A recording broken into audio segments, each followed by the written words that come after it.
రక్షించుచున్నది ప్రతి వారిని. వినుమా, విశ్వసించుమా.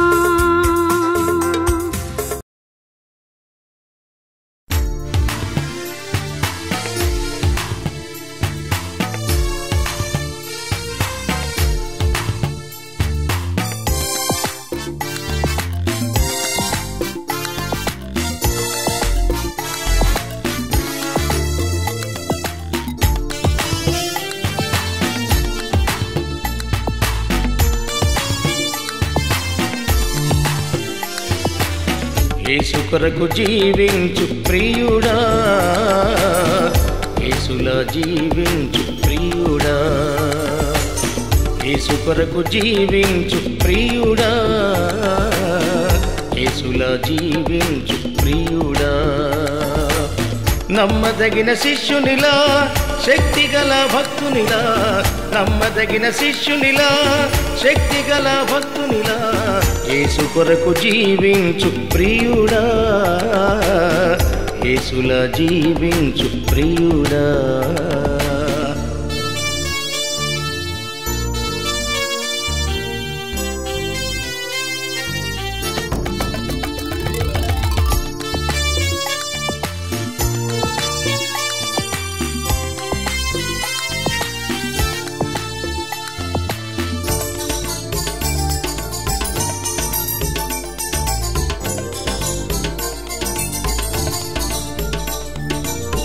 అనుదినము క్రీస్తుని అనుసరించుము, ప్రతిక్షణము ప్రభుని ఘనపరచుము.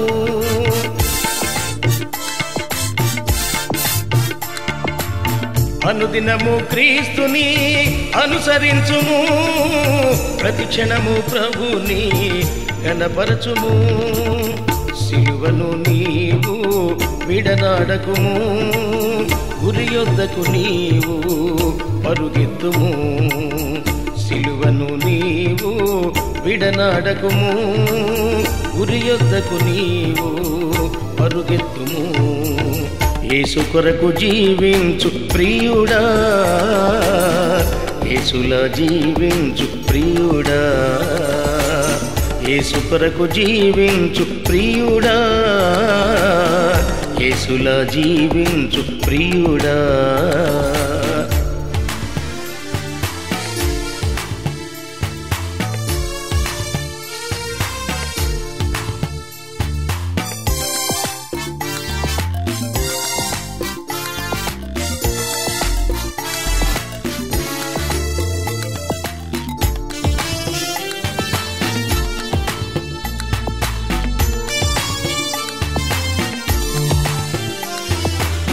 ఆ ప్రభుని సాక్షిగా కొనసాగుము, ఆ ప్రభుని వాక్యము ప్రకటించుము.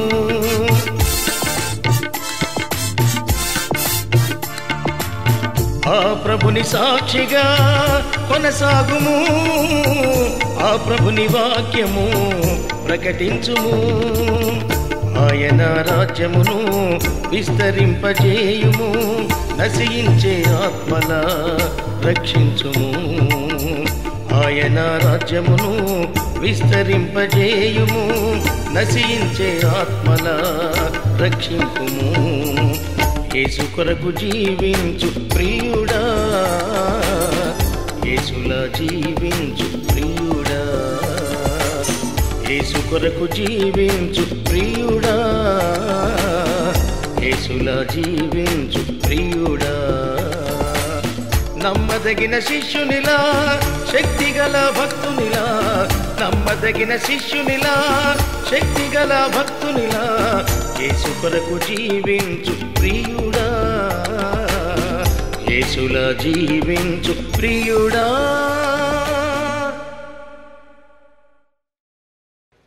నెహెమ్యా గ్రంథము 9వ అధ్యాయము. ఈ నెల 24వ దినమందు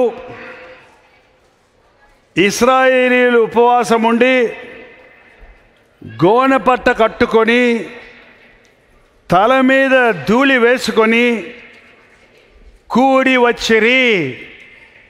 ఈ నెల 24వ తారీఖు దినమందు ఇశ్రాయేలీయులు ఉపవాసం ఉండి గోనె పట్టు కట్టుకొని తల మీద ధూళి పోసుకొని కూడి వచ్చిరి.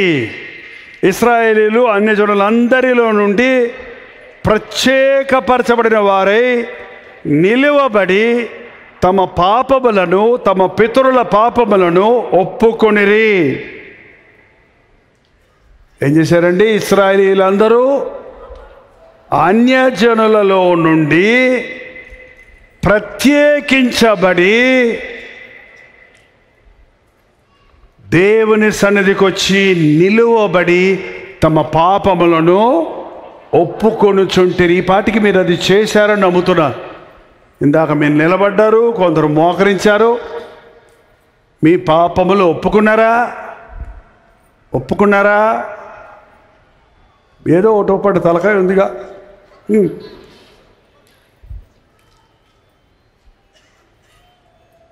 ఎన్ని పాపాలు ఒప్పుకున్నారు? 3, 2? ఒకే మాటలో అన్ని పాపాలు క్షమించుకో ప్రభువా.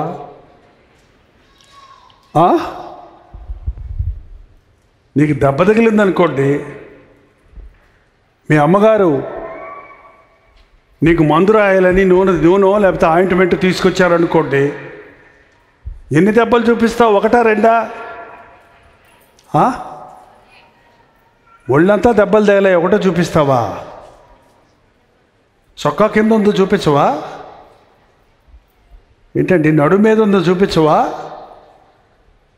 ఎక్కడో తగిలిందండి. ఇక్కడ మమ్మీ, ఇక్కడ మమ్మీ, ఇక్కడ ఎప్పుడుతుంది బాబా, ఇక్కడ చూడు రక్తం వస్తుంది, ఇక్కడ చూడు వాసింది. చెబుతారా లేదండి? చెబితే మా మమ్మీ కొడద్దని చెప్పారంటే ఇప్పుడు పిల్లలు, ఈ మమ్మీలో ఒకళ్ళు డమ్మీలు. పిల్లలు ఏడుతుంటే మళ్ళీ వాళ్ళని బాధతారు ఏంటండి? వాళ్ళని తప్పు దిద్దాలంటే మంచిగా ఉన్నప్పుడు దిద్దండి. అసలే బాధలుండి నీ దగ్గరకు వస్తే నువ్వు మళ్ళీ బాధ పెడితే వాళ్ళు ఎక్కడికి పోతారేగా? యేసయ్య మంచి మమ్మీ. మన యేసయ్య చాలా మంచివాడండి.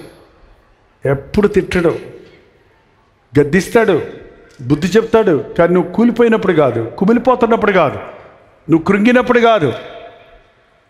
ముందు నీ సేద తీర్చి, ముందు నీ ఆకలి తీర్చి, ముందు నీ గాయాలు మాన్పి, ముందు నిన్ను గుండెకు హత్తుకొని, ముందు నిన్ను ఆదరించి, ముందు నిన్ను సరిచేసి, ఇంకొకసారి నీవు అలా చేయకుండా నీకు దారి చూపిస్తాడు, నీకు తోడై ఉంటాడు. పాపాలు ఒప్పుకోవటం అనేది ఒక అలవాటు అయిపోయిందండి మనకి. పాపాలు ఒప్పుకున్నాం. కొంతమంది ఎప్పుడు చూసిన ఇదే పాపం, పాపిని ప్రభా. ఎప్పుడు చూసినా పాపం అంటే ఏం పాపం? ఆజ్ఞాతిక్రమమే. మనందరం పెద్దగా వ్యభిచారాలు చేయకపోవచ్చు, బ్రాందీలు తాగకపోవచ్చు, హత్యలు చేయకపోవచ్చు, బ్యాంకులు దోపిడీ చేయకపోవచ్చు, దేవుని బిడ్డలు అయిన తర్వాత పెద్ద పెద్ద భయంకరమైన నీచమైన పాపాలు చేయకపోవచ్చు. కానీ ఆజ్ఞాతిక్రమమే, దేవుని ఆజ్ఞను మీరటమే పాపం. సకల దుర్నీతి పాపం, అన్యాయం పాపం, అవినీతి పాపం. చూసారా? కాబట్టి అవి మనకు తెలియవు. మన హృదయం అన్నిటికంటే మోసకరమైనది, ఘోరమైన వ్యాధి గలది. అది మనకు తెలియదు ఎట్లుంటుందో. అది దేవుని సన్నిధికి వచ్చినప్పుడు నీకు వచ్చే తలపోటు దేనివల్ల వస్తుందో తెలుసుకోవడానికి ఇంతకుముందు ఎక్స్రే తీసేవారు. ఎక్స్రేలో కూడా తెలియనప్పుడు ఏం చేస్తున్నారండి? స్కాన్ చేస్తారు.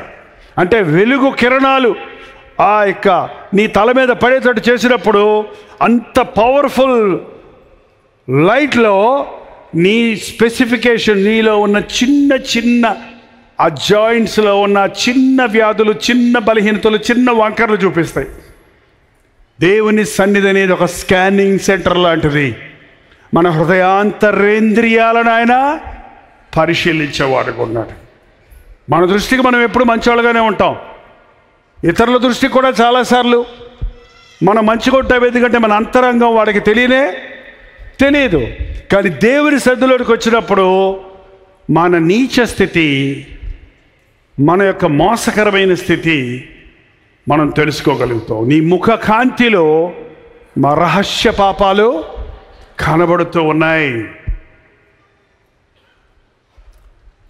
ఇక్కడ ఇశ్రాయేలీలందరూ చెదిరిపోయారండి. దేవుని మందిరం కాల్చివేయబడింది, మందిరపు గోడలు పడగొట్టబడ్డాయి.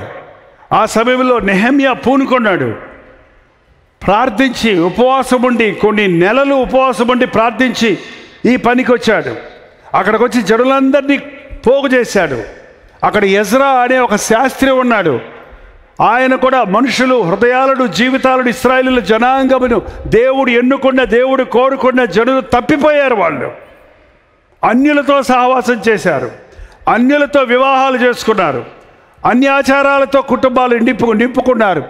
కుటుంబములు అన్నీ కూడా యథార్థమైన స్థితి లేకుండా పోయిందండి. వివాహాల గురించి జాగ్రత్తగా ఉండమని హెచ్చరిస్తానికి ఈ మీటింగ్లో ఒక భాగంగా పెట్టాం. కులం కోసం ఎతుకుతున్నారు మన ఆంధ్రాలో వాళ్ళు. పెళ్ళనగానే కట్నం ఎక్కడ దొరుకుద్దా అని చూస్తున్నారు అంతే.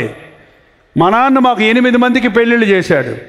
ఒక్క పెళ్లిలో కూడా ఏం కులమన్న పాయింటే లేదు. ఎప్పుడు కూడా ఎంత కట్నం ఇస్తారు లేక ఎంత కట్నం ఇవ్వాలి మేమని అడిగి ఆ క్వశ్చన్కి ఆ ప్రశ్న వచ్చిన పెళ్ళిళ్ళు వద్దనేశారు ఆయన అంతే.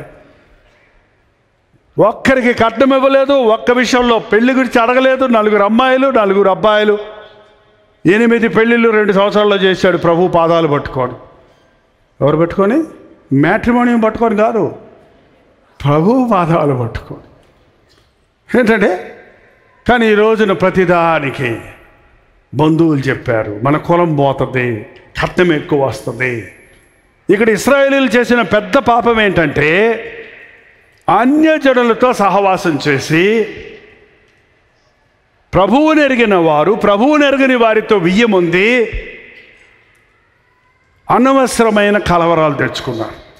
ఐగుప్తులో నుండి ఇశ్రాయేలు బయటకు వచ్చినప్పుడు మధ్య మధ్యలో సడుగుతూ గొణుగుతూ విసిగిస్తూ ఉండడానికి ముఖ్యమైన కారణం ఎవరో తెలుసండి? మిశ్రిత జనము అని ఉంది బైబిల్లో. ఎవరాళ్ళు? మిశ్రిత జనం అంటే ఎవరో? ఐగుప్తీయుడు ఇశ్రాయేలీయుడు ఐగుప్తీయుడిని వాళ్ళని పెళ్లి చేసుకుంటే వాళ్ళకు పుట్టిన బిడ్డలు అన్నమాట. ఎంతమైందండి? అర్థం కాలేదా?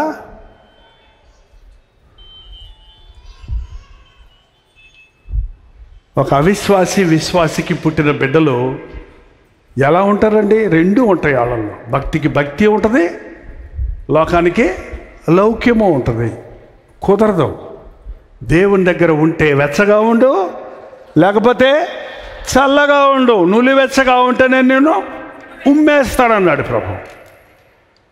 ఈ ఇశ్రాయేలులోనికి అన్ని రకాల వ్యర్థమైన అలవాట్లు వచ్చేసాయి.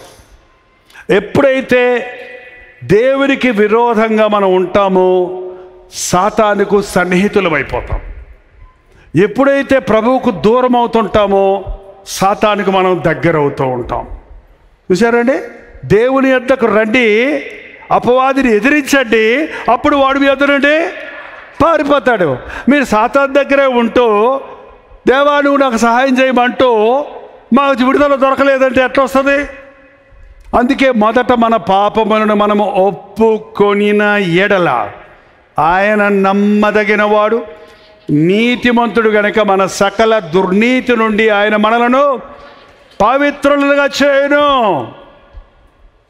ఈ రోజున అనేకుల జీవితాల్లో ఆ పశ్చాత్తాపం లేదండి. క్రైస్తవ సభలలో కూడా పశ్చాత్తాపం కనబడటం లేదు.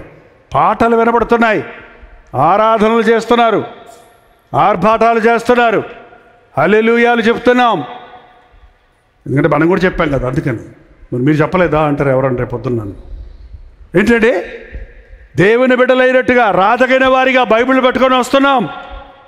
ఎంతో ఆశతో కూర్చొని నీ జడులైనట్టు నీ ముందు కూర్చొని వింటారు, నీ పాటలతో పాటలు ఆనందిస్తారు, రాజకైన విధంగా వస్తారు. కానీ వారి హృదయం నాకు దూరంగా ఉంది అని ఆనాడు ఇర్మియా భక్తులు చెప్పినట్లుగా, ఇర్మియాకు చెప్పినట్లుగా. ఒకసారి వచనం చూపిస్తామా? ఇర్మియా ఒకసారి అందించండి గబగబా. ఇర్మియా, ఎస్ ఎహెజ్కేలు గ్రంథం, సారీ ఎహెజ్కేలు 33, 23, 31 తీయండి. ఎహెజ్కేలు గ్రంథం 23, 31. 33 అంటే మరి 23 అంటారు ఏంటి?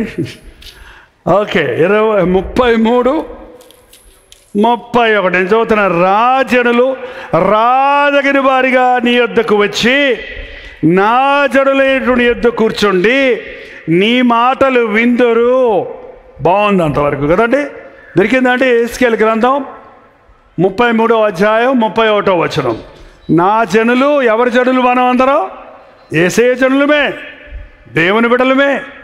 రాదగిన విధంగా మీటింగ్కి సిద్ధపడి బైబిల్ పట్టుకొని కానుక పెట్టుకొని అబ్బా ఎంత బాగా వస్తామో ప్రైజ్ ది లార్డ్ అని చెప్పుకుంటూ వచ్చి నీ ముందు కూర్చుండదురు.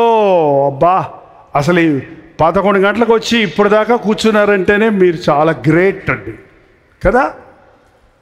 ఎవడు కూర్చుంటాడు ఈ రోజున? దేవుడు అంటే అట్లా చూసుకొని ఇట్లా వేసుకొని వెళ్ళిపోయేటట్టు ఉండాలి. కానీ ఇదేందయ్యా గంటలు గంటలు కూర్చుంటారన్నారు ఒక ఆయన.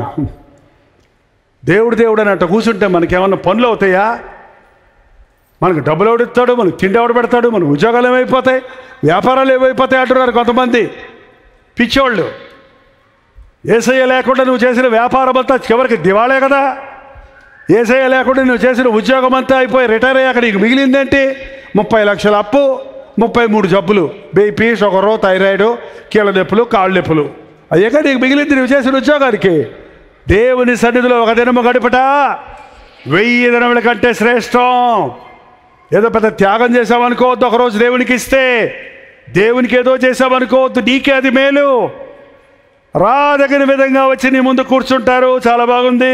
నీ మాటలు విందురు కానీ వాటిని అనుసరించి ప్రవర్తింపరు. వారు నోటితో ఎంతో ప్రేమ కనపరుచుదురు కానీ వారి హృదయము లాభమును అపేక్షించుచున్నది. క్రైస్తవ భక్తి లాభ సాధకం కాదండి, లాభం కోసం కాదండి.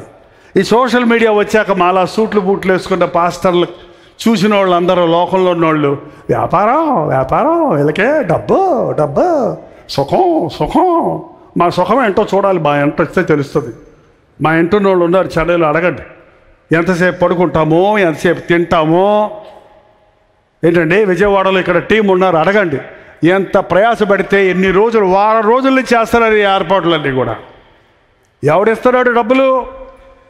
దొరలు ఇచ్చే డబ్బులు అయిపోయినాయి, దొరలకే లేవు, అడుక్కుంటున్నారు వాళ్ళేమి ఇస్తారు మనకి? వాళ్ళ డబ్బులు మనకెందుకైనా ఏంటండి?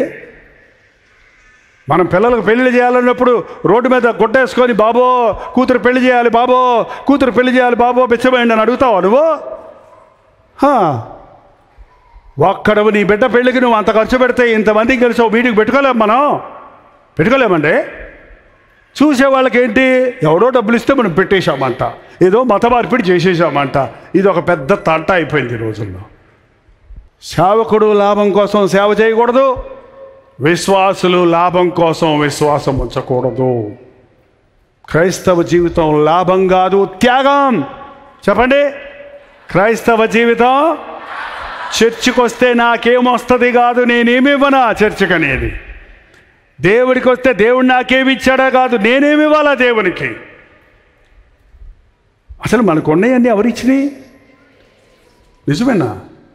సెంట్రల్ గవర్నమెంట్ ఉద్యోగస్తులు ఉన్నారు కదా, మీకు ఎవరిచ్చినాయి? సెంట్రల్ గవర్నమెంట్ ఇచ్చింది. స్టేట్ గవర్నమెంట్ ఎంప్లాయీస్కి ఎవరిచ్చాడు? స్టేట్ గవర్నమెంట్ ఇచ్చింది. అవునా? చెప్పండి. ఏ సెంట్రల్ గవర్నమెంట్ ఇచ్చినా, ఏ స్టేట్ గవర్నమెంట్ ఇచ్చినా, ఎవరు ఏ రీతిగా నీకేది నీ చేతికి వచ్చినా, నువ్వు ఎంత కష్టపడి ఏది నువ్వు సంపాదించుకున్నా అది ఎక్కడి నుంచి వచ్చింది? అదంతా రాజా, అది సెంట్రల్ గవర్నమెంట్. అక్కడ ఉంది పరలోకం, సింహాసనాసీనుడైన ప్రభు ఉన్నాడు మనకి. దేవుడు ఆశీర్వదించండి, ఎవ్వడు ఏమి పొందలేడు. అక్కడ నుండి ప్రతి అధికారము పైనుండి వచ్చింది, ప్రతి దీవెన పైనుండి వచ్చింది. అది గుర్తు చేసుకుంటే నాకు నాదంతా నీదే అని పాట పాడమంటే పాడతారు. నాకున్నదంతా నీవిచ్చిందేనయ్యా, నీకివ్వనేవనయ్యా. అంతేగా, మరి అది కూడా పాడుకోవాలి అక్కడే. మరి ఆయన ఇచ్చింది, ఆయన ఇమ్మంటే అబ్రహాం ఇస్సాకుని ఇమ్మంటే ఇచ్చేశాడు. ఇచ్చేస్తే తీసుకొని వెళ్ళిపోయాడు దేవుడు.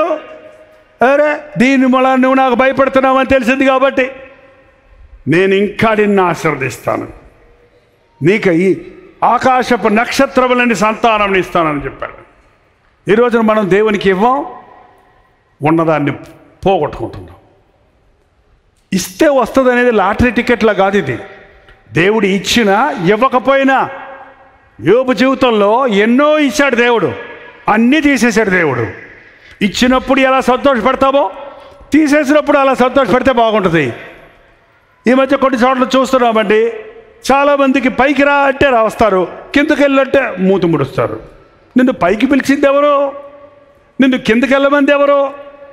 మనం ఎక్కడైనా దేవుడు మనల్ని హెచ్చించాలి. మనం తగ్గించుకుంటే దేవుడు హెచ్చిస్తాడు. నువ్వు హెచ్చించుకుంటే ఈ సీట్ నీదిగా దిగా అని నీ దగ్గర ఎవరైనా చెప్తే నీకు ఎట్లుంటుందమ్మా?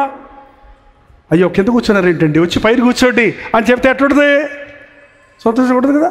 అందుకే ప్రభు చెప్పాడు, మీరు కింద కూర్చోండి, ముఖ్యమైన స్థానాలు ఆశించకండి, మీరు తగ్గించుకోండి, నేను హెచ్చిస్తానన్నాడు దేవుడు. హెచ్చించినా హెచ్చించకపోయినా, ఇచ్చినా ఇవ్వకపోయినా యోబు చెప్పాడు, ఆయనే ఇచ్చను ఆయనే తీసుకొనను. హల్లెలూయా. ఎప్పుడు నిజమేనా? నిజమే. ఉండండి, ఎవరికైనా చెప్తాను, వెళ్ళేటప్పుడు గేటు దగ్గర మీ దగ్గర ఉన్న వస్తువులన్నీ పీక్కొని బొమ్మని చెప్తా. హల్లెలూయా పాడుకుంటూ పోతారో అనవసరంగా వచ్చాం, దరిద్రం అంట, అనవసరంగా వచ్చాం. ఏదో జైపాల్ గారు ఏదో చెప్పారని వచ్చాం, ఉన్నవి కూడా పోయినాయి, చెప్పులు పోయినాయి. కొంతమంది వెలదిట్టుకుంటారు, అనవసరంగా వచ్చాం, చెప్పులు పోయినాయి. సినిమాకయ్యా పోయి ఉండాల్సింది, చెప్పులు వేసుకొని కూర్చొని ఉండొచ్చు. పోతే పానేవండి, పనికి మళ్ళీ చెప్పులు, కొత్త చెప్పులు కొనుక్కోవచ్చు. పోతే పానేవండి, ఒక వస్తువు మళ్ళీ దేవుడు రెండంతలు ఇస్తాడు. యోబదే అన్నాడు, పోతే పానే ఇచ్చినోడు ఆయనే కాబట్టి ఎవరికి బిగబట్టడు ఆయన. దేవుడు ఎవరికి రుణస్తుడు కాదు. దేవుడికి ఇచ్చి నష్టపోయినోడు, అడుక్కు తిన్నోడు ఇంతవరకు పుట్టడు అన్నాడండి మాసిలామణి గారు. తెలుసా మీకు? పాట పాడతారు ఆయన, పాట ఆయన జగన్ తెలియదు. నడిపించు నానావా పాట రాసిన గొప్ప దైవజనుడు. ఆ రోజుల్లో తక్కువ మంది దైవజనులు ఉండేవారు, శ్రేష్టమైన వాళ్ళు. ఆర్ఆర్కే మూర్తి గారు, మాసిలామణి గారు, భక్త సింగ్ అయ్య గారు. ఏంటంటే వాళ్ళు చెప్పే మాటలు ముత్యాల్లాగా ఉండేవి, చక్కటి తెలుగులో మాట్లాడేవారు. తింటే గారెలు తినాలి, వింటే మాసిలామణి గారి ప్రసంగాలు వినాలని అందరూ చెప్పుకునేవాళ్ళంట.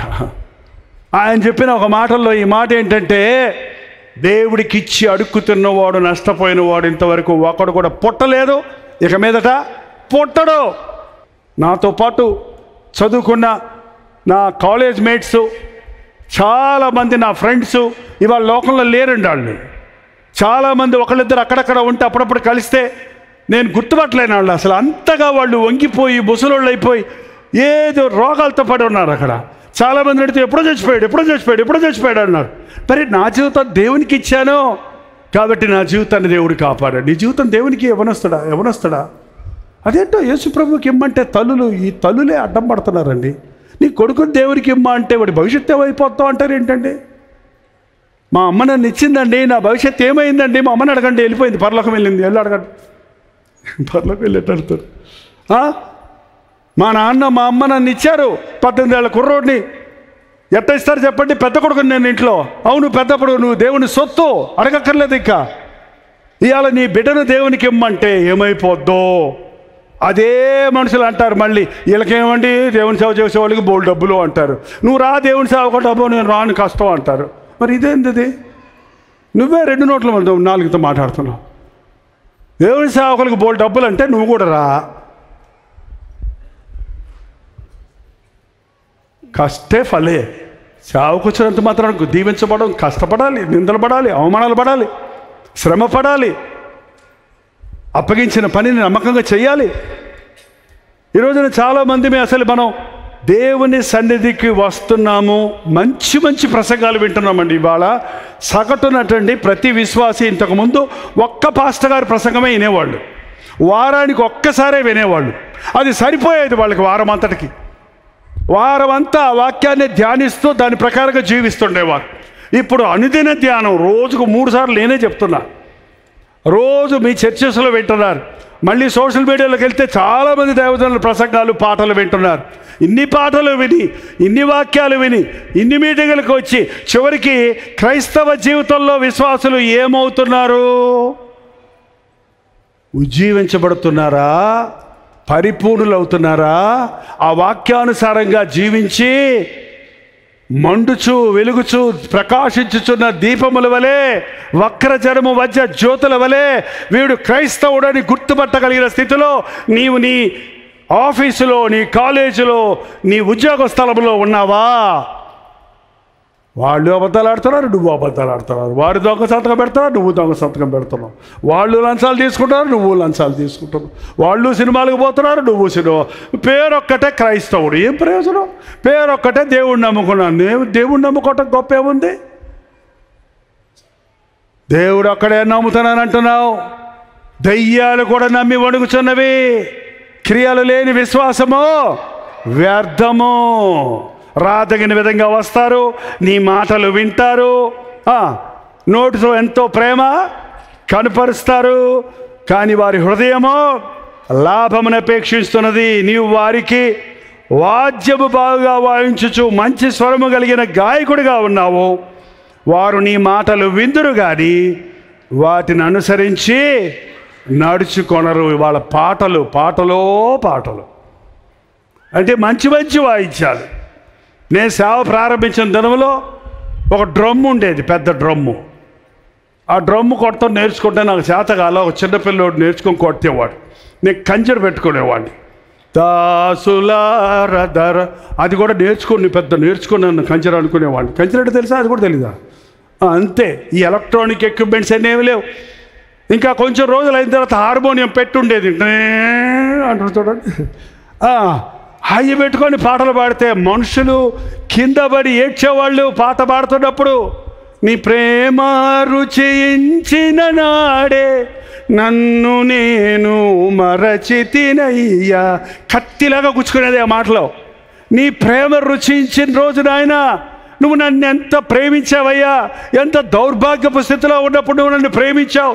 దిక్కుమాలిన స్థితిలో ఉన్నప్పుడు నన్ను ప్రేమించావు. చచ్చిపోదామని నా ఆత్మహత్య చేసుకుంటున్నప్పుడు నన్ను పట్టుకున్నావు. దిక్కులు తిన్నము లేని స్థితిలో దరిద్రతలో ఉన్నప్పుడు నన్ను దీవించావే అని గుర్తు చేసుకొని, వాళ్ళు రక్షించబడిన తర్వాత వారి పొందిన దీవెనలన్నీ గుర్తు చేసుకొని వాళ్ళు దేవునిని స్తుతించి పశ్చాత్తాపంతో కృతజ్ఞతతో పాటలోనే పరిశుద్ధాత్మ కార్యాలు జరిగాయి. ఎన్ని పాటలు వింటున్నాం. ఇప్పుడు ఏమన్నా కలుగుతుందా? పాటలు వింటారు, ప్రసంగాలు వింటారు, కానీ క్రియ జరగటంలా. ఊరకే వచ్చామా, విన్నామా, తిన్నామా, పోదామా అనుకునే దృష్టి ఎవరు ఉండద్దు. ఇవాళ ఇక్కడ నన్ను ఈరోజు నీవు నన్ను ఆశీర్వదించితే కానీ నేను నిన్ను విడిచిపెట్టను. ఏ విషయంలో నేను ఓడిపోయానో ఆ విషయంలో నేను జయం పొందాలి. ఏ విషయంలో నా వీక్నెస్ ఉందో, నా బలహీనత ఉందో దాంట్లో నుంచి నేను విడిపించబడాలి అనే ఒక కోరికతో మీరు ఇక్కడ ఉంటే పరిశుద్ధాత్ముడు ఆ కార్యాన్ని ఇప్పుడే జరిగిస్తాడు. అందుకే కూడి వచ్చాం. ఇశ్రాయేలీయులందరూ కూడి వచ్చి నిలువబడి పాపములు ఒప్పుకొని 3వ వచనం చదివితే, మరియు వారు జాము సేపు తాము ఉండ చోటనే నిలువబడి దేవుడైన యెహోవా ధర్మశాస్త్ర గ్రంథమును చదువుచు వచ్చిరి. ఎంతసేపు చదివారంటే బైబిలు? ఎంతసేపు చదువుతావు బైబిల్? నువ్వు ఎంతసేపు చదువుతున్నారండి బైబిల్? మీరు రోజు 3 అధ్యాయాలు చదవండి, ఆదివారం 5 అధ్యాయాలు చదవండి. ఒక సంవత్సరం లోపల బైబిల్ ముగించవచ్చని చెబుతున్నాం.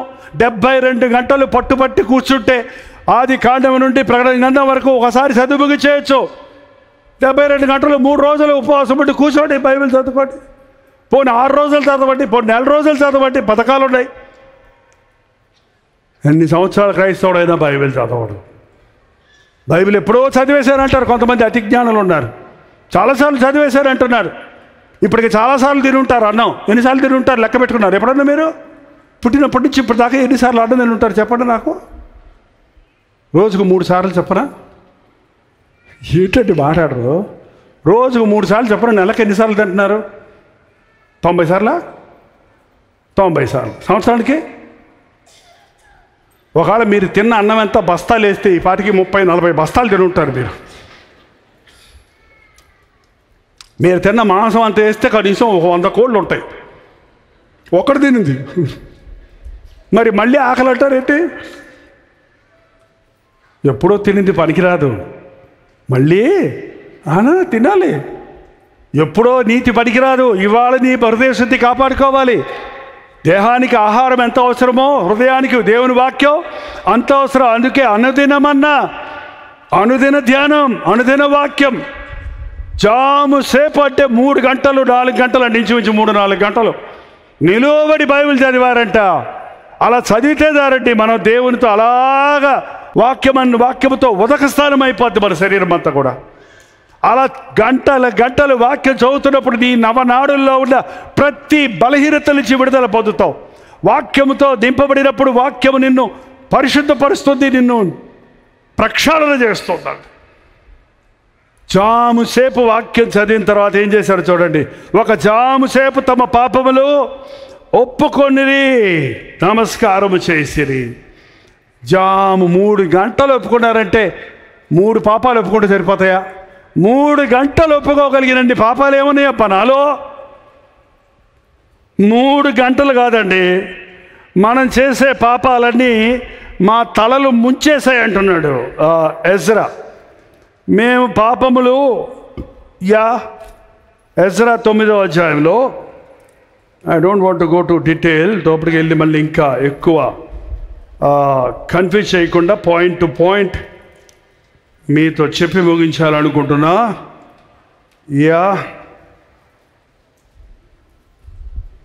మా పాపములు మా తలను మించిపోయి ఉన్నవి. ఎజ్రా గ్రంథము 9వ అధ్యాయము, ఎజ్రా 9 అండి, నెహెమియా 9 నుంచి ఎజ్రా 9కి జంప్ చేయండి. 6వ వచనం.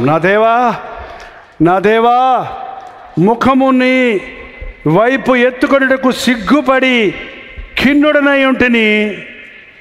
మా దోషములు మా తలలకు పైగా ఎన్ని దోషాలు మా తలలకు పైగా ఎచ్చిపోయి మమ్మల్ని ముంచేసాయి. దోషాల్లో ఉన్నాం. ఎన్ని దోషాలు తెలిసిక చేసినవి, తెలియక చేసినవి, దేవుడిని గాయపరిచే, దేవుడిని దుఃఖపరిచే పొరపాట్లనండి, బలహీనతలనండి, లోపాలనండి, పాపాలనండి. ఏ ఒక్కడు నీతిమంతుడు లేడు. అందరూ పాపము చేసి దేవుడి మహిమను పోగొట్టుకున్నారు. తలకు మించిపోయిన పాపాలు ఉన్నాయి. ఇంకో మాట అంటున్నాడు చూడండి. నా దేవా తలకు పైగా ఇచ్చినవి మా అపరాధములు ఆకాశమంతా ఎత్తుగా పెరిగి ఉన్నవి. పాపాలు ఒప్పుకోమంటే ఏదో చిన్న పాపం ఒప్పుకుంటారు, లేకపోతే ఊరికే పాపం అంటారే కానీ నీ పొరుగువాడిని దూషించావు, నీ హృదయంలో తప్పైన ఆలోచనకు చోటిచ్చావు, మేము ఎవరి మీదనో అసూయ పెట్టుకున్నావు, ఎవరి మీదనో కోపం పెట్టుకున్నావు, ఒక కఠినమైన మాటతో అవతల వారి గుండె పుడ్డు చేశావు, నువ్వు బూతు మాటలు నీ నోటికి రానిచ్చావు, లెక్కలేని అబద్ధాలు పొద్దునుంచి సాయంత్రం దాకా మంచినీళ్ళు తాగినట్టు అబద్ధాలు చెప్తారంట కొంతమంది. ఎట్లా అండి? మంచినీళ్ళు ఎలా తాగుతారండి? కాఫీ తాగామనుకోండి, వేడిగా ఉంటుంది కదా అని తాగుతాం. అంటే కూల్ డ్రింక్ తాగామనుకోండి, చల్లగా ఉంటుంది కదా అని పీల్చుకొని ఆగుతాం. మంచినీళ్ళు ఎట్లా తాగుతాం? గ్లాస్ ఎత్తుకున్నామా గడగడగడగడ తాగేయటమే. అంటే ఈ అబద్ధాలు ఆడే వాళ్ళకి ఆలోచించి ఆడరు, గ్యాప్ ఇచ్చి ఆడరు. రుర్రు చేస్తాయి అబద్ధాలు, డంబాలు, అతిశయాలు, గొప్పలు. నోటి మాటలతో చేసే పాపం చాలండి పరలోకం నుంచి మనల్ని దూరపరచడానికి. నా నోటి మాటలు, నా హృదయ ఆలోచనలు నీకు అంగీకారముగా చేసుకో ప్రభువా. ఆలోచనల్లో పాపం చేస్తున్నాం మనం. మన హృదయంలో నుంచి వచ్చే అన్ని దురాలోచనలే. ఎవరికి తెలియదు నీ హృదయంలో వచ్చే దురాలోచనలు. ఒక్క మంచి ఆలోచన రాదు. ఎవరి గురించి ఆలోచించినా తప్పుగానే ఆలోచిస్తావు. ఏది ఆలోచించినా నెగిటివ్గానే ఆలోచిస్తావు. ఏది ఆలోచించినా నీ స్వార్థం కోసమే ఆలోచిస్తావు. అది క్రీస్తు యేసు యొక్క మనసు కాదండి.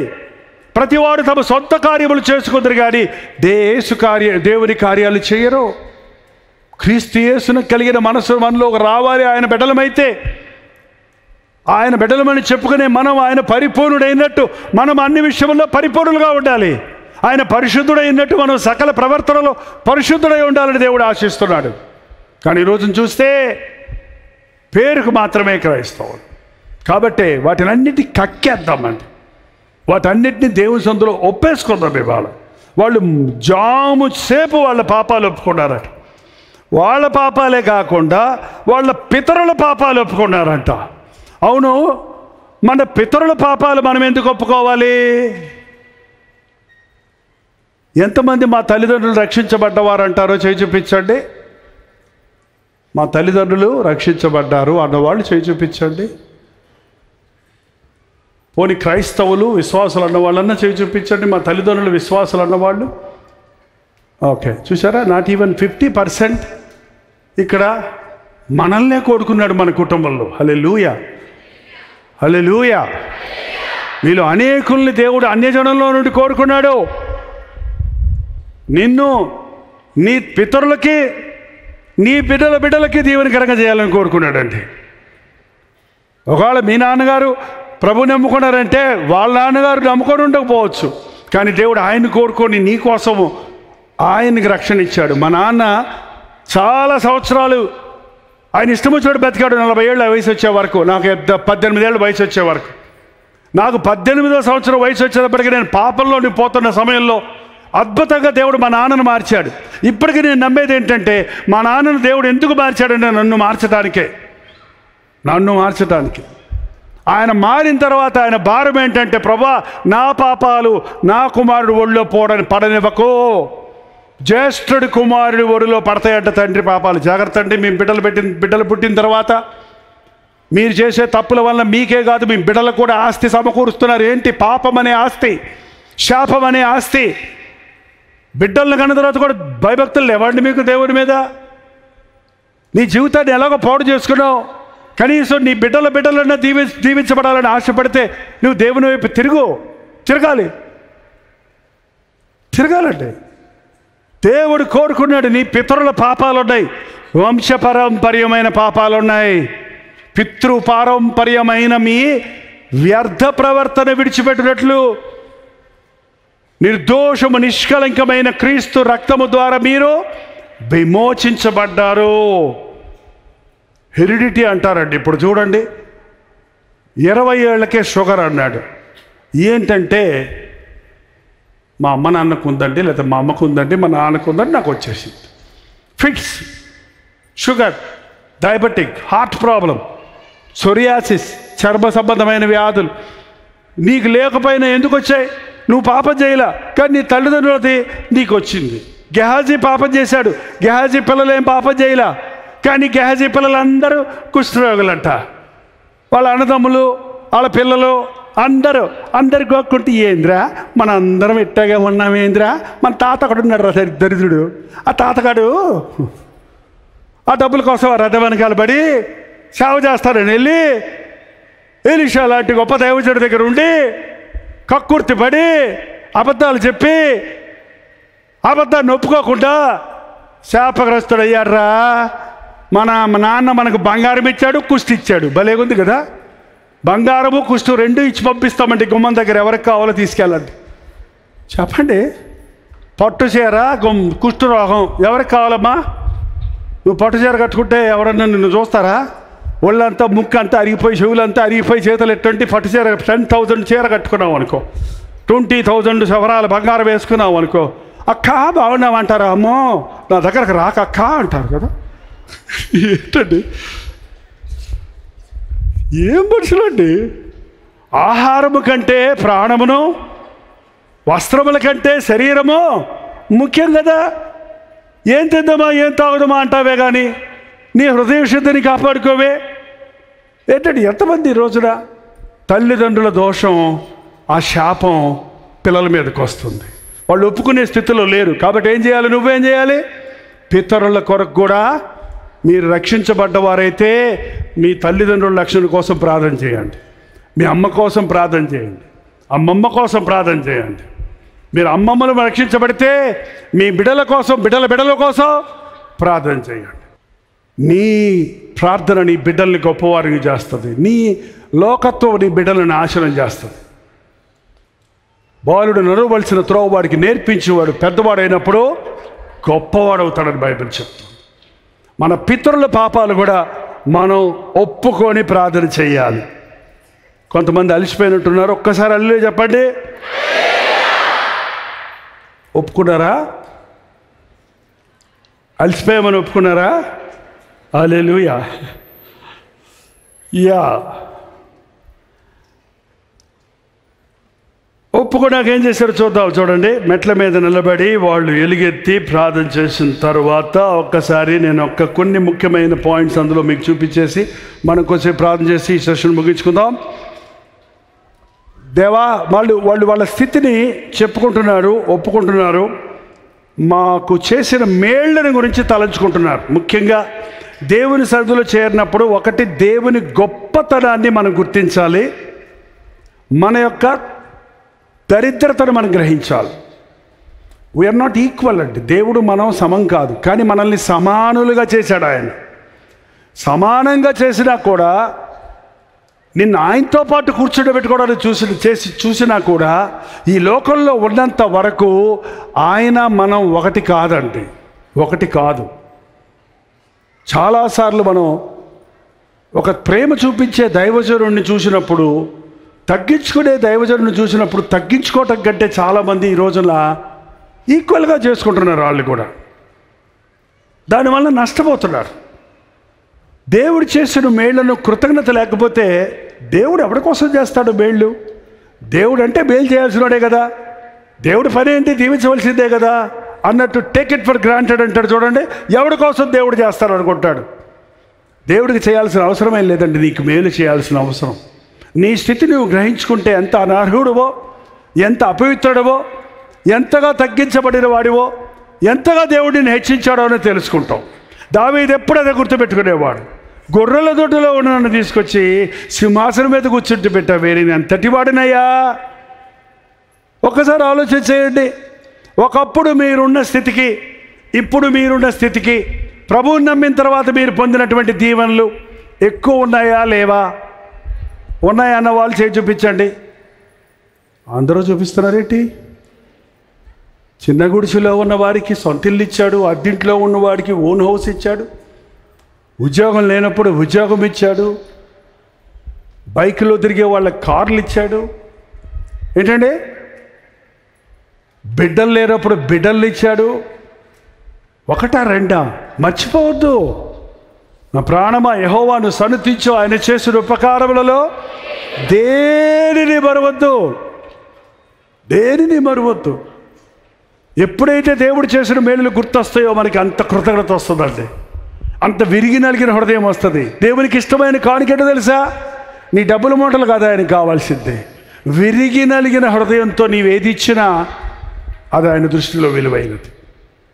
ఆయన గొప్పతనాన్ని, దేవుడు వారికి చేసిన మేలులను గుర్తు చేసుకొని ఆయన్ని స్తుతించారు. ఇంకో చిన్న భాగం ఇక్కడ చూడండి, 15వ వచనం. వారి ఆకలి తీర్చుటకు ఆకాశము నుండి ఆహారమును, వారి దాహమును తీర్చుటకు బండలో నుండి ఉదకమును తెప్పించితివి. వారికి ప్రమాణం చేసిన దేశము స్వతంత్రించుకొనవలనని వారికి ఆజ్ఞాపించితివి. అయితే వారును మా పితరులను గర్వించి లోబడనొల్లక నీ ఆజ్ఞలకు చెవియకపోయిరి. వారు విధేయులగుటకును మనసు లేని వారై తమ మధ్యను నీవు చేసిన అద్భుతములను జ్ఞాపకము చేసుకొనక తమ మనసును కఠినపరుచుకొని తాముండి వచ్చిన దాస్యపు దేశములకు వెళ్ళుటకు ఒక అధికారిని కోరుకొని నీ మీద తిరుగుబాటు చేసిరి. దయచేసి గమనించండి, దేవుడు చేసిన మేలులు మరిచినప్పుడు గర్విష్ఠులయ్యారు, గర్విష్ఠులైనప్పుడు అవిధేయులయ్యారు, అవిధేయులైన తర్వాత తిరుగుబాటు చేశారు. 3 స్టెప్స్. ఒక విశ్వాసి పడిపోవడానికి 3 మెట్లు ఏంటంటే, ఒకటి, దేవుడు మనల్ని హెచ్చించిన తర్వాత ఆ హెచ్చుదల దేవుని దగ్గర నుంచి వచ్చిందని మరిచినప్పుడు గర్వం వస్తుంది మనలోనికి. గర్వము చాలా భయంకరమైందండి, అహంభావము చాలా భయంకరమైంది. నేను అనే మాట నీ నోట్లో నుంచి మాటి మాటికి వస్తుందంటే నీలో ఆ చేదైన వేరు పుట్టింది. నన్ను ఎలా అంటాడు ఆయన? నన్ను అందరి ముందు అవమానపరుస్తాడా? నా గురించి అందరి ముందు చెబుతారా? చెప్తే ఏంటంటే అంత బాధ నీకు? పరువు పోయింది అన్నాడు ఒక ఆయన. పరువు ఎక్కడి నుంచి వచ్చిందని అడిగాను నేను ఆయన్ని. పరువు ఎక్కడి నుంచి వచ్చింది? ఎక్కడి నుంచి వచ్చిందండి? పరువు పోవటం ఏంటి, పరువు రావటం ఏంటి? నువ్వు సరిగా ఉంటే పరువు ఉంటుంది, నువ్వు పరువు లేని పనులు చేస్తే పరువు పోద్ది. దీంట్లో గొప్ప ఏముందిక? అందరి ముందు గద్దించబడ్డాడు దేవుడు. ఒకసారి చెప్పు చూడు, రెండోసారి పిలిచి మాట్లాడు, మూడోసారి అందరి ముందు చెప్పు, ఆ తర్వాత వదిలేయంటే అయిపోయాడు, పని అయిపోయింది. ఇంకా నిన్ను ఇంకా ఎవరైనా గద్దిస్తున్నారు, నిన్ను పట్టించుకుంటున్నారు, నీకు చెబుతూ ఉన్నారంటే నిన్ను ఇంకా వాళ్ళు ప్రేమిస్తున్నారని అర్థం అన్నమాట. దేవుడు నిన్ను పట్టించుకుంటున్నాడు, దేవుడు నిన్ను శోధిస్తున్నాడు, దేవుడు నిన్ను పరిశోధిస్తున్నాడు అని అంటే దేవుడికి నువ్వు చాలా ఇష్టమన్నమాట. దేవుడికి ప్రేమ ఉంటే నన్ను ఎందుకు ఇన్ని బాధలు పెడతాడు అనొద్దు. దేవుడు నన్ను ఎక్కువ ప్రేమిస్తాడు కాబట్టి నాకు ఎక్కువ బాధలు ఇచ్చాడు, ఆయనలాగా నేను మారాలని శ్రమనంది ఉండుట నాకు మేలాయను అన్నాడు దావీదు. ఆయన నన్ను ఇబ్బందుల కొలిమిలోని పెట్టిన తర్వాత నేను మంచి సువర్ణం వల్ల బయటికి వచ్చి తిని అన్నాడు యోబు. నువ్వు మంచి గొప్ప భక్తుడిగా అవ్వాలని ఆశ లేదా? ఒక స్థాయికి వచ్చేటప్పటికి గర్వం వచ్చింది, ఇంకా ఎదగలేమండి మనం. గర్వం వచ్చినప్పుడు ఏమవుతాం మనం?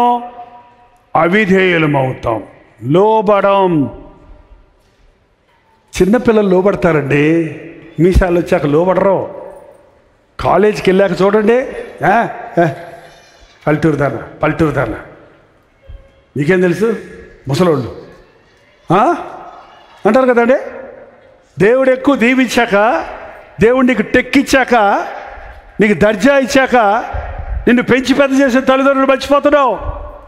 ఆకాశమా ఆలకించు, భూమి చెవియగ్గు, నేను పిల్లల్ని పెంచి గొప్పవారిగా చేశా. నా పిల్లలు నా మాట వింటం లేదు. ఎద్దులో పెరిగావు, ఎద్దు అని తిడతారే, ఆ ఎద్దు కూడా తన కామందు నెరుగును.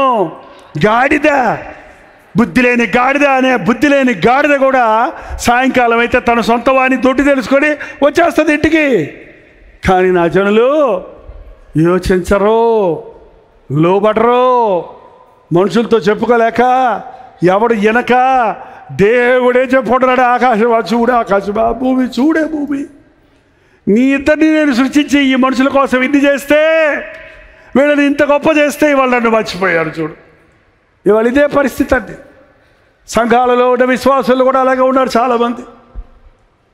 నీ ఇంటికి వచ్చి పాస్టర్ గారు నీ కోసం బ్రతిమలాడి, నీతో పాటు ఏడ్చి, నీతో పాటు ఆనందించి, నీతో పాటు ప్రార్థించి, నీ కుటుంబాన్ని రక్షణ నడిపించి, దేవుని కొరకు సంపాదించి, దేవుని మందిరంలో కూర్చొని ప్రార్థన నేర్పించి, పాటలు నేర్పించి, వాక్యం నేర్పించాక నువ్వు దీవించబడి, ఆశీర్వదించబడి, వర్ధిల్లిన తర్వాత మంచి ఇల్లు కట్టించుకొని, మంచి వ్యాపారాలు చేసుకుంటూ, మంచి ఉద్యోగాలు చేసుకుంటూ చర్చికి రావడానికి టైం లేదంటావు. పాస్టర్ గారు ఏదంటే అందరి ముందు నా పరువు తీయకండి అంటావు. ఏంటంటే నిన్న కన్న తండ్రికి నిన్ను గద్దించే అధికారం లేదా? నిన్ను కన్న తల్లికి నిన్ను దిద్దే అధికారం లేదా? నిన్ను సృష్టించిన సృష్టికర్తకు నిన్ను సరిచేయవలసిన అధికారం లేదా? గర్వం వచ్చింది, చెయ్యొద్దన్నది చేస్తారు, మాట వినరు, వాక్యానుసారంగా బ్రతకరు, గద్దింపును దులిపేస్తారు, దేవుని మాటలు తోసేస్తారు. కాబట్టి క్షీణత బయలుదేరుతుందండి. తిరుగుబాటు చేస్తారు. తిరుగుబాటు అంటే ఇంకా తిరగబడతాయి. ఇంకా చిన్న పెద్ద లేకుండా, మంచి చెడ్డ తెలియకుండా దూషించుకోవటమే. అలాంటి సంగతులు, మన సంభవాలు మన హృదయ గృహాల్లో ఉంటే దేవుని విషయంలో కానీ, మన కుటుంబాల విషయంలో కానీ ఒప్పుకోవటానికి మనం ఇక్కడికి వచ్చామండి. ఒప్పుకోవటానికి మనం వచ్చాం. గర్వము, అవిధేయత, తిరుగుబాటు, అలక్ష్యము, నిర్లక్ష్యము ఈరోజు దేవుని సన్నిధిలో పరిపూర్ణంగా మనలో నుండి జీవజల ఊటలు ఊరకుండా ఆ ఊటను మూసేసిన గర్వం, ఆ ఊటకు అడ్డుపడినటువంటి లోకత్వం, అవన్నీ వాళ్ళ క్లియర్ అయిపోవాలి. అవన్నీ కూడా సరైపోవాలి. మనకు గుండెకి వెళ్ళే రక్తనాళంలోనికి కొవ్వు చేరినప్పుడు ఆ రక్తం గుండెకు చేరకపోతే హార్ట్ అటాక్స్ వస్తున్నాయి. అందుకని ఏం చేస్తున్నారు? ఇప్పుడు యాంజియోగ్రామ్ చేస్తున్నారు. అంటే ఆ బ్లాక్స్ అన్నీ తీసేస్తారనమాట. మళ్ళీ రక్తం సరిగ్గా వెళ్తే గుండె బాగా పనిచేస్తుంది.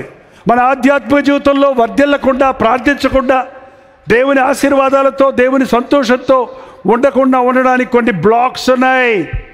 అది డబ్బాశో, అది శరీరాశో, అది లోకాశో, అది అహంభావమో, అది కోపమో, అది ద్వేషమో, అది వ్యభిచారాత్మో, అది ఏదైనప్పటికీ సరే నీ మనస్సును పాడు చేసేదానిని, నీ భక్తిని పాడు చేసేదానిని నువ్వు సరిచేసుకోవాలి.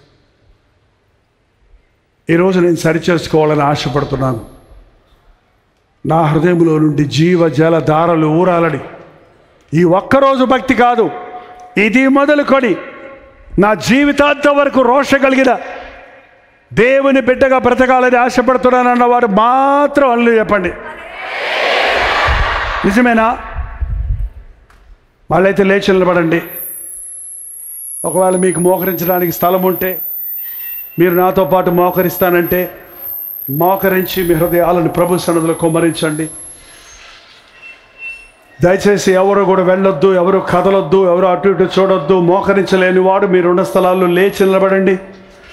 పొద్దునుంచి ఇప్పటి వరకు మీరు విన్నా, మీరు దేవుని సన్నిధిలో ఉన్న ఈ యొక్క ప్రతిఫలము ఈ క్షణంలో జరగబోతుంది. దేవుని సన్నిధి మన మధ్య ఉంది. నా హృదయాన్ని చూడయ్యా, అహంభావం నాలో బయలుదేరిందయ్యా, చేదైన వేరు మలిచిందయ్యా. ఎన్నో మాటలు వింటున్నాను, వాటి ప్రకారంగా బ్రతకడం లేదయ్యా. నోరు తెరిచి ప్రతి ఒక్కరు ఒక మాట చెప్పాలి. ప్రతి ఒక్కరు నోరు తెరిచి ఒక మాట చెప్పండి. ఏంటి నీ జీవితాన్ని పాడు చేసేది? అహంభావమా, గర్వమా, అసూయ, ద్వేషమా, నిర్లక్ష్యత, అపవిత్రత?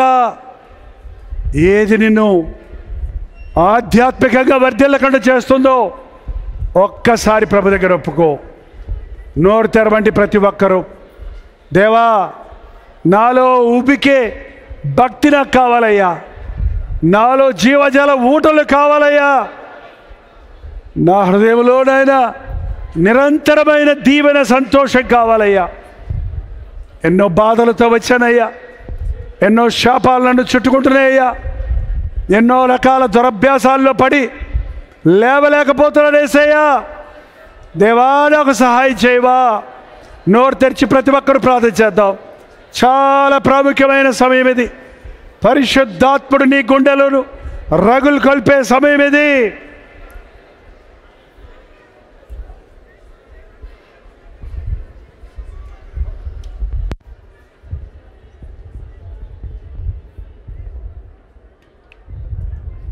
నీ హృదయంలో దీవెన ఉందా? నీ ఇంటిలో ఆశీర్వాదం ఉందా? నీ జీవితాన్ని పాడు చేసే చిన్న చిన్న పాపాలు దేవుని సన్నిధిలో ఒప్పుకో.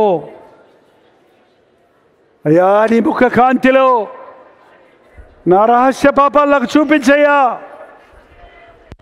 నా కుటుంబంలో దీవెన లేదయ్యా, నా బిడ్డలు తిరుగుబాటు చేస్తున్నారయ్యా, భార్యాభర్తలుగా మా మధ్య సమాధానం లేదయ్యా, మా గృహములో అపవాది జ్వరబడ్డాడయ్యా, మాకు అపోహలున్నాయి, మాకు అనుమానాలున్నాయి, జగడాలున్నాయి, నా కుటుంబాన్ని కట్టేసయ్యా, నా భర్త ఇంకా రక్షించబడలేదయ్యా. గొప్ప దేవుడిగా నిన్ను ఆయన తెలుసుకోవడానికి నేనే ఆటంకంగా ఉన్నానయ్యా. నిన్ను నమ్ముకున్నానని చెప్పిన నేనే ఇంకా నాలో బలహీనతలున్న మూలాన నా భర్త నీ గొప్పతనాన్ని ఎరగటం లేదయ్యా. నా మాటలు మారలేదయ్యా, నా ప్రవర్తన మారలేదయ్యా. నేను యేసులాగా మారాలయ్యా. నోరు తెరవండి, నోరు తెరవండి. కష్టాలు వచ్చాయి, శ్రమలు వచ్చాయి అంటున్నావే కానీ నీ శ్రమలకు నువ్వే కారణం, నీ కష్టాలకు నువ్వే కారణం. ఆరోగ్యం పోయిందంటున్నావు, దేవుని వాక్యాన్ని నమ్మకుండా లోకాన్ని వెంబడించావు, రాత్రి మగళ్ళు సంపాదన కోసం తిరిగావు, నిద్రలు మాని పనులు చేశావు, అబద్ధాలాడి మోసాలు చేసి ఏదో చేద్దామనుకున్నావు. చివరికి ఏమి లేని వాడిగా రోగాల పాలయ్యేవేమో. అవునయ్యా, నీ నీతిని రాజ్యాన్ని వెతికితే అన్నీ ఇస్తానన్నావే. నాకు సహాయం చేయని ప్రభుని అడుగుదాం. ప్రభుని అడగండి, ప్రభుని అడగండి. గర్భఫలం లేదయ్యా, గర్భఫలం యెహోవా ఇచ్చు దానము, కుమారులైన అనుగ్రహించు స్వాస్థ్యము. మీరు అడగలేదు కాబట్టి దొరకలేదన్నాడు. మందుల దగ్గరికి వెళ్ళావు, డాక్టర్ల దగ్గరికి వెళ్ళావు, అన్ని ప్రయత్నాలు చేసావే కానీ నీవు నీ భర్త, నీవు నీ భార్య మోకాళ్ళ మీద పడి ప్రభువా ఒక బిడ్డను ఒక దయచేయి, నీ కొరకు ఆ బిడ్డను పెంచుతామని నిబంధన చేసావా? ఇప్పుడు చేయి, ఇప్పుడు చేయండి, దేవుడు బిడ్డనిస్తాడు మరుసటి సంవత్సరానికి. అందుకే దేవుడు నిన్ను ఇక్కడ తెచ్చాడు. గుడ్రాలనే నింద నీకు ఉండకుండా పిల్లల గల తల్లిగా నిన్ను చేయాలని దేవుడు ఆశీర్వదిస్తున్నాడు. బిడ్డల వివాహాలు జరగలేదే, బిడ్డలకు పెళ్ళిళ్ళు అవటం లేదే అంటున్నావు, నీ ప్రయత్నాలు చేస్తున్నావే కానీ దేవా నా బిడ్డలకు యోగ్యమైన వ్యక్తుల్ని బయలుపరచు, నీ వాక్యానుసారమైన వివాహాలు మా బిడ్డలకు జరిగినట్లుగా నీ చిత్తములో ఉన్న వ్యక్తులను బయలుపరచమని అడిగావా? ఖచ్చితంగా యోగ్యురాలు, తన పెనిమిటికి కిరీటం, గుణవతి అయిన భార్య దొరుకుట అరుదు, అట్టిది ముత్యముల కంటే శ్రేష్టమైనది అన్నట్టు నీ కుమారుడికి ఒక గుణవతి అయిన భార్య కావాలంటే ప్రభువుని అడుగు. వాళ్ళని వీళ్ళని అక్కడికి ఇక్కడికి కాదు, కట్నాలు కానుకలు అందచందాలకు కాదు, కులము జాతి మతములకు కాదు, ఏవా నీ చిత్తమే మా బిడ్డల వివాహం జరగాలి అని అడగండి. ఈ సమయంలోని దేవుడు తన కార్యాన్ని జరిగిస్తాడు. ఇదిగో నేను ఒక నూతన క్రియ చేస్తున్నాను, ఇప్పుడే అది ప్రారంభమవునన్నమాట నీ బ్రతుకులో నెరవేరుతుంది. ఇంత చదువులు చదివి ఒక స్థిరమైన ఉద్యోగం లేక టెంపరీ జాబ్స్ చేసుకుంటున్నాను, కుటుంబాన్ని పోషించుకోలేకపోతున్నాను, కన్న తల్లిదండ్రులకు సహాయం చేయలేకపోతున్నాను, చేసిన అప్పులు తీర్చలేకపోతున్నాను అనే వ్యధతో మీరు ఇక్కడ ఉంటే నన్ను అడుగు, నా నామంలో మీకేది అడిగినా ఇస్తానన్న ప్రభువుని అడగండి. నాకు మంచి జాబ్ దయచేయ్యా, నాకు మంచి ఉద్యోగం దయచేయి నాయన, నాకు ఒక అవకాశం దయచేయి ప్రభువా. నీ హృదయ వాంఛలు దేవుడు తీరుస్తాడు, నీ సమస్యకు దేవుడు పరిష్కారాలు ఇస్తాడు. నిందలు పడ్డాయా? అపనిందల్లో ఉన్నావా? ఇరుగు పొరుగు వారి మాటలతో కుమిలిపోతున్నావా? నీ భర్తే నిన్ను వేధిస్తున్నాడా? నీ భార్య నిన్ను బాధిస్తుందా? అత్తమామల ద్వారా బాధించబడుతున్నావా?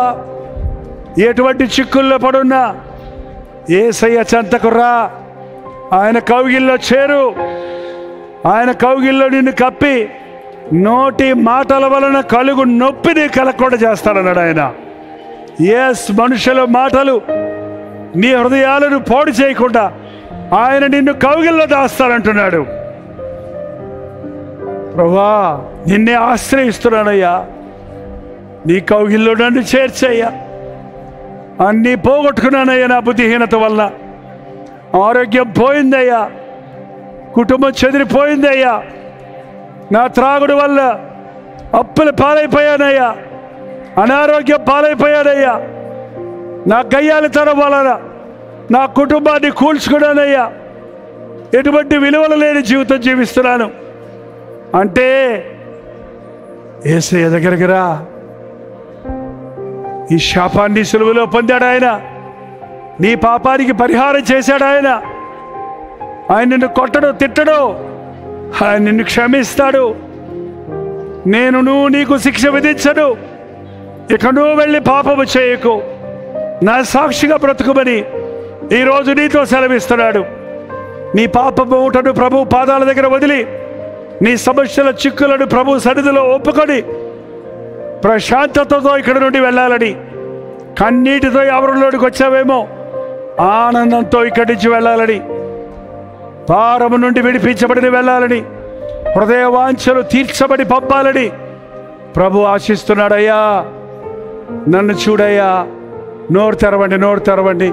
ప్రభా ఏంటో చెప్పండి, దేవునితో చెప్పండి. నాకు తెలియదు మీ బాధ ఏంటో, మీ అవసరత ఏంటో, మీ కొరత ఏంటో, మీ చిక్కేంటో స్పష్టంగా చెప్పండి. జీవో కలిగిన దేవుడు మన మధ్య ఉన్నాడు, ప్రార్థన ఆలకించే ప్రభు మన మధ్య ఉన్నాడు. ఈ రోజు నుంచి నీ దుఃఖ దినములు సమాప్తమైనవి, నీ శాపం కొట్టివేయబడింది కలువరి శిలువలో. నమ్ము, నీ చేతులతో చేసిన దోషం కొరకు ఆయన చేతుల్లో మేకలు కొట్టబడ్డాయి. నీ పాదములతో పెట్టిన పరుగుల కొరకు ఆయన పాదాలకు శీలలు కొట్టబడ్డాయి. నీ దురాలోచనల కొరకు ఆయన నెత్తిన ముళ్ళ కిరీటం పెట్టబడింది. నీ చెడిపోయిన హృదయానికి ఆయన డొక్కలో పొడవబడింది. ఒక్కసారి సిలువ వైపు చూడు. నీ స్థానంలో నీ కొరకు పరిహారం చేసిన యేసయ్య నామములో ఈరోజు నీకు పాప క్షమాపణ ఉంది. నువ్వు సిలువలో ఉన్నావు, క్రీస్తు నీలో ఉన్నాడు. సమాధాన సంతోషాలతో జీవజల ఊటలతో ప్రభువు సాక్షులుగా జీవించడానికి దేవుడు నిన్ను కోరుకున్నాడమ్మా. నిన్ను కోరుకున్నాడు సోదరుడా, నిన్ను కోరుకున్నాడు యవనస్తుడా. ఇంకొక్క నిమిషం కూడా లోకానికి వెళ్ళొద్దు, ఇంకొక్క నిమిషం కూడా అపవాదికి చోటు ఇవ్వద్దు. యేసయ్యా, ఇది కూడా జీవితం అయ్యా, నీ చేతుల్లో పెడుతున్నానయ్యా. నన్ను వాడుకో యేసయ్యా, నన్ను మార్చుకో యేసయ్యా, నన్ను శుద్ధీకరించేసయ్యా. స్వరమెత్తి ప్రార్థించండి ప్రతి ఒక్కరూ, నోరు తెరిచి మొరపెట్టండి ప్రతి ఒక్కరూ.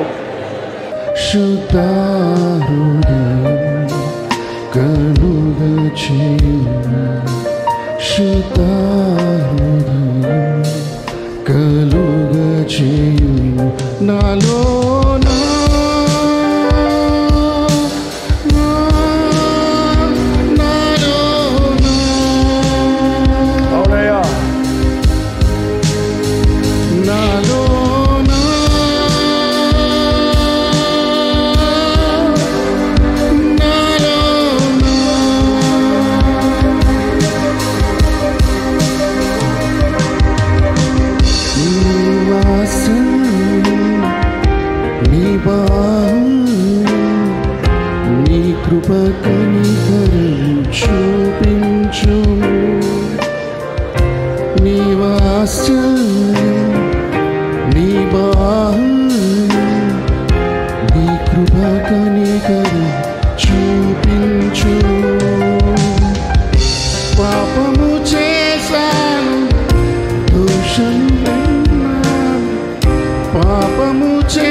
నాలో శుద్ధ హృదయం కలుగు చేయ. నీ జ్ఞానమును నీ సత్యమును నా అంతరము పుట్టించుము. నీ జ్ఞానమును నీ సత్యమును నా అంతరము పుట్టించుము. ఉత్సాహ సంతోషం నీ రక్షణానందం, ఉత్సాహ సంతోషం నీ రక్షణానందం. తన జయము నా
శుద్ధ హృదయం కలిగజేయ. రక్షణ ఆనందంతో ఇక్కడి నుంచి వెళ్ళాలి. సమృద్ధి జీవముతో ఇక్కడ నుండి వెళ్ళాలి. ఇది మొదలుకొని నీ కొరకు ప్రకాశించే జ్యోతిలవలే ఈ లోకంలో మేము బ్రతకాలయ్యా. నీవు కోరుకున్న వారు, నీవు ఏర్పరచుకున్న వారు, నీవు ఎన్నుకున్న వారు, నీవు ప్రేమించిన వారు, నీవు ఆకర్షించుకున్న వారు ఇక్కడ ఉన్నారయ్యా. ఒక్కొక్కరిని చూడేసయ్యా. ఒక్కొక్కరి కొరతలు చూడయ్యా. ఒక్కొక్కరి బాధలు చూడయ్యా. ఒక్కొక్కరి అవసరతలు చూడయ్యా. ఎన్ని శ్రమలున్నా, ఎన్ని శోధనలున్నా యేసయ్య మాతో ఉన్నాడన్న ధైర్యం మాకు దయచేయ్యా. నా కృప నీకు చాలును అన్న వాగ్దానాలు మాకు దయచేయ్యా. చీకటిలో నుండి వెలుగులోనికి తెచ్చేవాడివి, ఇరుకులో నుండి విశాలతలోనికి నడిపించేవాడివి. నీ గొప్ప కార్యాలు మా పట్ల, మా బిడ్డల పట్ల, బిడ్డల పట్ల మేము చూచినట్లుగా ఎజ్రా దినములలో, నెహమ్యా దినములలో చూసిన ఉజ్జీవ జ్వాలలు ఈ 100 స్థలముల నుండి ఇక్కడ చేరి ఉన్న మేమందరము ఉజ్జీవించబడి తిరిగి మీరు వెళ్ళినప్పుడు వారి వారి స్థలాలలో రగులు కల్పబడినట్లుగా ఉజ్జీవించబడి ఉజ్జీవములకు కారకులవునట్లుగా పరిశుద్ధాత్మ అగ్నిని మా మీద ప్రోక్షించుము నాయన. ప్రతి బంధకమును నాజరుడైన యేసుక్రీస్తు నామములో విడుదల చేయించున్నాము తండ్రి. అప్పుల సమస్యలతో వచ్చిన ప్రతి ఒక్కరిని నాజరుడైన యేసుక్రీస్తు నామములో విడుదల చేయించున్నామయ్యా. వారి కష్టార్జితాన్ని దీవించి ఆ రుణ బాధల నుండి అద్భుతమైన రీతిగా విడిపించబడినట్లు ఇది మొదలుకొని ఆశ్చర్య కార్యాలు జరిగించుము నాయన. సాతాను బిగబట్టిన ఆగిపోయిన గృహ నిర్మాణాలు, ఆగిపోయిన వివాహాలు, ఆలస్యమైన గర్భఫలాలు వారు ఆశించినప్పటికీ తీరునటువంటి హృదయ వాంఛలన్నిటినీ ఈ రోజున నీవు తీర్చుచున్నందుకై, విడిపించుచున్నందుకై వందనములు నాయన. కూడి రమ్మన్నావు, వచ్చామయ్యా. దీవిస్తున్నావు, దీవించబడుతున్నామయ్యా. విడువని ఎడబాయనన్న దేవా, నిరంతరము మాకు తోడై ఉన్న యేసయ్య. చర్చిలోనే కాదు, మీటింగ్లోనే కాదు, అనుదినము నీతో సహవాసము చేస్తూ ఆధ్యాత్మికమైన జీవితంలో వర్ధిల్లుటకు, అద్భుతమైన సాక్ష్యములతో కూడిన క్రైస్తవ జీవితాన్ని జీవించుటకు, క్రీస్తు సంబంధులుగా, పవిత్రులుగా, పరిశుద్ధులుగా, నిర్దోషులుగా, నిష్కలంకలుగా మేము జీవిస్తూ ఈ లోకములో ఉన్న వక్రజనం మధ్య జ్యోతుల వలె ప్రకాశించుటకు సహాయము చేయము. క్రీస్తు నామములో అడుగుచున్నాను తండ్రి, ఆమేన్. తండ్రి అయిన దేవుని యొక్క ప్రేమయు, కుమారుడైన క్రీస్తు యొక్క కృపయు, ఆదరణకర్త అయిన పరిశుద్ధాత్మ యొక్క సహవాసమును కూడి వచ్చిన మనకు తోడయుండును గాక. ఆమేన్. స్తోత్రం.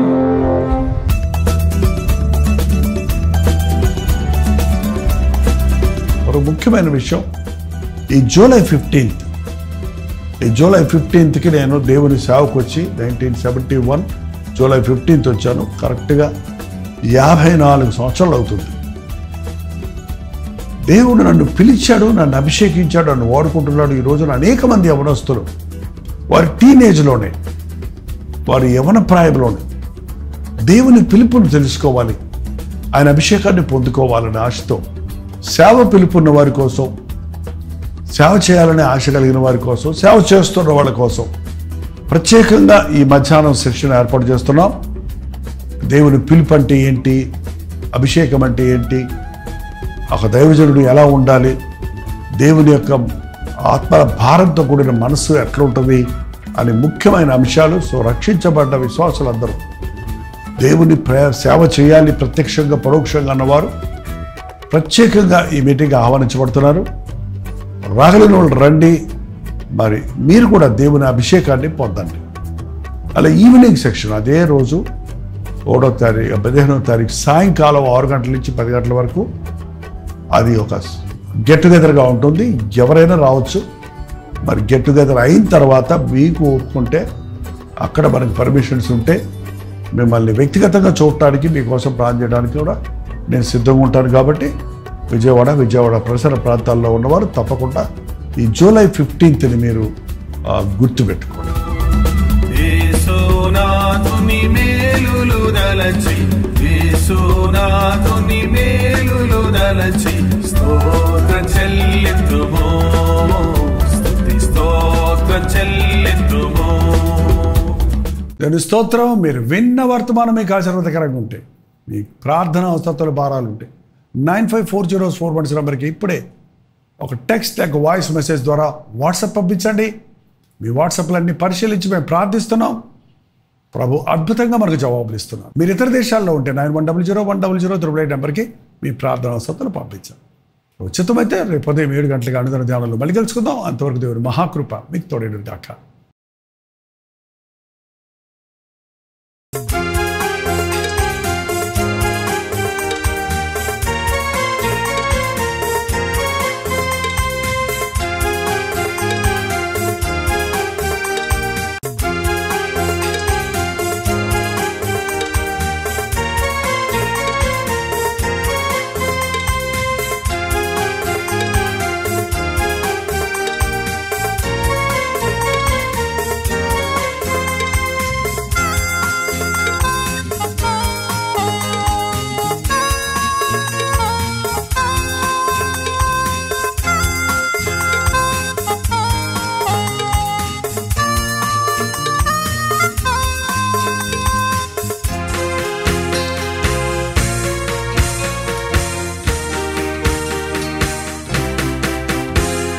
బ్రతుకు భారమై నిరాధారమై నిరాశతో నిండిన వారికి ఇది నిరీక్షణ ధ్వని. బ్రతుకు భారమై నిరాధారమై నిరాశతో నిండిన వారికి ఇది నిరీక్షణ ధ్వని. నలిగిన హృదయములా